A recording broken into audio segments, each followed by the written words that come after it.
असंच म्हणत असेल ना ती, मर्मबंधातली ठेव तुम्हा आम्हा सगळ्यांसाठी ठेवून, पण आज तिच्या त्या स्वरसुखाला आचवलेला आपला सुखाने दुखवलेला जीव आपल्यापाशी ठेवून मंगेशाप्रत मंद पावलं टाकत ती निघाली असेल. आशाताई, तुम्हा आम्हा सगळ्यांची आशा. तिच्याबद्दल सलगीनी किंवा अधिकारवाणीने बोलावं असं जरी नसलं तरी ज्यांना तसा योग लाभला होता अशा काही लेखकांची आज आपण शब्दचित्र म्हणजे आशाताईंची त्यांनी रेखाटलेली शब्दचित्र आपण पाहणार आहोत. तेव्हा सुजाण वाचकांनो, पुस्तक दर्पणमध्ये मी प्राची दामले आपलं स्वागत करते. पण आज सहर्ष स्वागत नसून एक सफेद असं स्वागत आपलं करते. गोनी दांडेकर, आपल्या सगळ्यांचे आप्पा. पडघवली आणि मृण्मयी या दोन्ही पुस्तकांच्या परिचयाच्या वेळेला आप्पांची उत्कट अशी लेखनशैली आपल्या परिचयाची झालेली आहे. या लेखनशैलीतून तितक्याच उत्कटतेने जगलेल्या भरभरून जगलेल्या आशाताईबद्दल गोनी दांडेकरांनी आपल्या त्रिपदी नावाच्या पुस्तकामध्ये एक शब्दचित्र रेखाटले.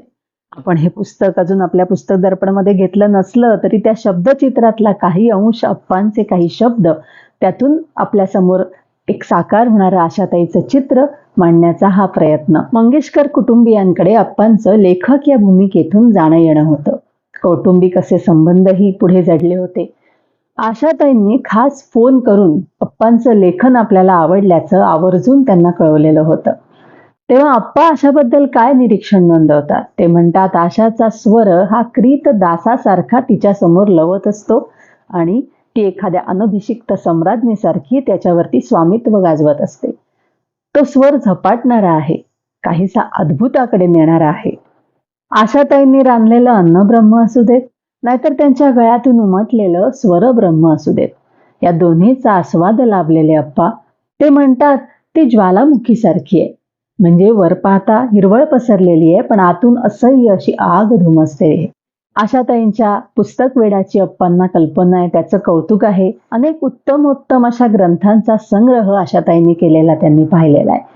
महिन्याला काहीशे, त्या काळातले काहीशे रुपये फक्त पुस्तकं खरेदी करण्यासाठी खर्च करणारी आशा.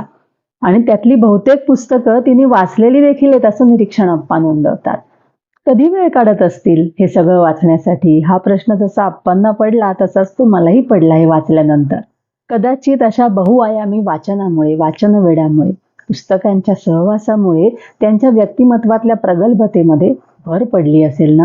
आशाताईंचा स्वर किती तरल. या अशा तरल स्वराच्या सम्राज्ञीबद्दल तितक्याच तरलपणे लिहिणारे वपू काळे म्हणतात की आशा म्हणजे एक चमत्कार आहे. तिच्या आवाजामध्ये वीज आहे, पण ही वीज ज्या झाडावरती कोसळते ना ते जळून जात नाही तर उजळून जातं. ते एक वादळ आहे, पण काहीही उद्ध्वस्त न करणारं असं ते वादळ आहे. पुढे वपू म्हणतात, आशा म्हणजे कोसळणारा प्रपातही आणि एकाच वेळेला संथ असा जलाशयही. किती अचूक शब्दांमध्ये वपूंनी आशाताईचं वर्णन केलेलं आहे. तिच्या स्वरामधल्या वेगवेगळ्या छटा किती नेमकेपणाने त्याने टिपलेल्या आहेत. आणि आता ज्यांच्या गीतांना मंगेशकर मंडळींचा स्वरसाद चढला आणि ती तुमच्या आमच्या अगदी सलगीची, ओळखीची, आवडती अशी बनली, अशा शांताबाई शेळके यांचं एक पुस्तक वडीलधारी माणसं, आपण यापूर्वी त्याचा पुस्तक परिचय पाहिलेला आहे. या पुस्तकामध्ये त्यांनी आशाताईंबरोबरचा एक किस्सा सुद्धा विशेष सांगितलाय.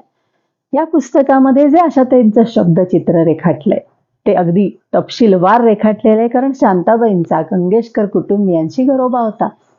त्या आशाताईंचं जे गृहिणी रूप आहे ते बघून सुखावताना दिसतात. आशाताईंनी सुग्रासपणे रांधलेले भोपळ्याचे गारगे खाऊन त्या तृप्त होतात.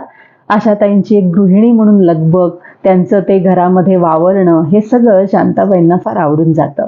आशाताईंशी त्यांच्या वेगवेगळ्या वेळेला वेगवेगळ्या प्रकारे वेगवेगळ्या भूमिकेतून ज्या भेटीगाठी झाल्या, मग कधी मुलाखत घेण्यासाठी असू देत, काही गाण्याविषयी चर्चा करण्यासाठी असू देत, त्याचा खूप छान तपशीलवार असा वृत्तांत त्यांनी आपल्या खास शैलीतून करून दिला या पुस्तकामध्ये. त्या म्हणतात की आशा पुस्तकवेडी आहे. तिला वाचनाची आवड असल्यामुळे जगभरातल्या उत्तमोत्तम ग्रंथांचा संग्रह तिच्यापाशी आहे. अर्थात ही पुस्तकं कपाटात जशी असतात तशी ती मेजावरती म्हणजे टेबलवर सुद्धा ठेवलेली असतात आणि मग परिचित त्यातली काही पुस्तकं वाचण्यासाठी म्हणून घेऊन जातात. आणि मग पुढे काय घडतं ते बहुतेक पुष्कळ लोकांच्या बाबतीत घडतं. माझ्याही बाबतीत घडलेलं आहे की आवडलं वाचायला म्हणून पुस्तक त्या परिचितांनी नेलं आणि परत केलंच नाही. आणि मग कपाटामधल्या त्या ज्या फटी आहेत, रिकाम्या जागा आहेत पुस्तकांच्या, त्याच्याकडे बोट दाखवून आशाताईंनी एक टिप्पणी केलेली आहे विनोदी अशी. ती म्हणते, आता माझं कपाट कसं दिसतंय माहितीये, अधूनमधून दात पडलेल्या तोंडासारखं. हा तिचा मिश्किलपणा, खट्याळपणा, जीवनाकडे बघण्याची दृष्टी शांताबाईंना फार मोहून जाते. त्या म्हणतात की आशाच्या गाण्यात नाट्य असतंच, पण तिने सोडलेली मोकळी जागा देखील अर्थगर्भ बनून जाते. समोरचा माणूस कसा वागेल, कसे डावपेच करेल त्याप्रमाणे धूर्तपणे वागणं आणि तसे आपणही डावपेच खेळणं हे आशाला जमत नाही. मनात जे आहे ते मोकळेपणाने सांगून टाकणारी ही अतिशय दिलदार अशी मैत्रीण असा त्या आशाताईचा उल्लेख करतात. या दिलदारपणाचं एक उदाहरण आपण वडीलधारी माणसेच्या शॉर्ट्समध्ये सुद्धा पाहिलेलं आहे. वेळोवेळी लोकांना मदत करण्याची वृत्ती आणि ती सुद्धा पडद्याआड राहून त्याचा कुठेही गाजावाजा न करता याचे अनेक प्रसंग आपल्याला या शब्दचित्रात वाचायला मिळतात. आणि मग शेवटाकडे, लेखाच्या शेवटाकडे येताना शांताबाई म्हणतात की ही जी मैत्रीण आहे ना ती आपलं निर्व्याज असं बाळपण अजूनही जपून आहे. त्यामुळे या आशा नावाच्या मनस्वी, गुणी आणि प्रेमळ अशा मुलीबद्दल माझ्या मनात अपार प्रेम आहे. फक्त प्रेमच आहे. हा त्यांचा जो आठवणींचा समारोप आहे, एकंदरच हे जे शब्दचित्र आहे ते आपल्याला अगदी जिव्हाळ्याचं वाटून जातं.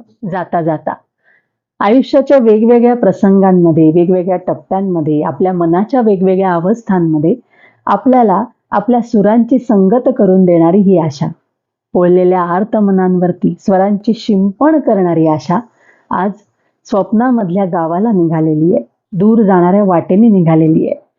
क्षेमालागी उतावीळ असणारा हा जीव शिवाला भेटेल एवढं नक्की, पण आपल्यासाठी नक्षत्रांचं देणं हे आपल्या अवतीभोवती घडवून ठेवलेलं आहे.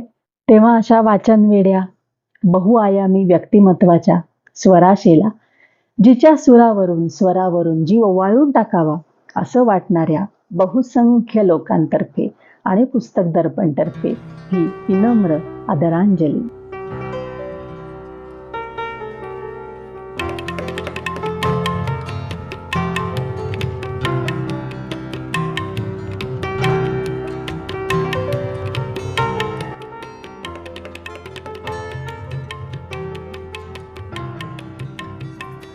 वाचकांनो, तुमचं प्रोत्साहनच असंच काम करत राहण्याची आम्हाला शक्ती देईल. त्यामुळे शेअर, लाईक, सबस्क्राईबचं टॉनिक तुम्ही आम्हाला जरूर द्याल अशी खात्री आहे.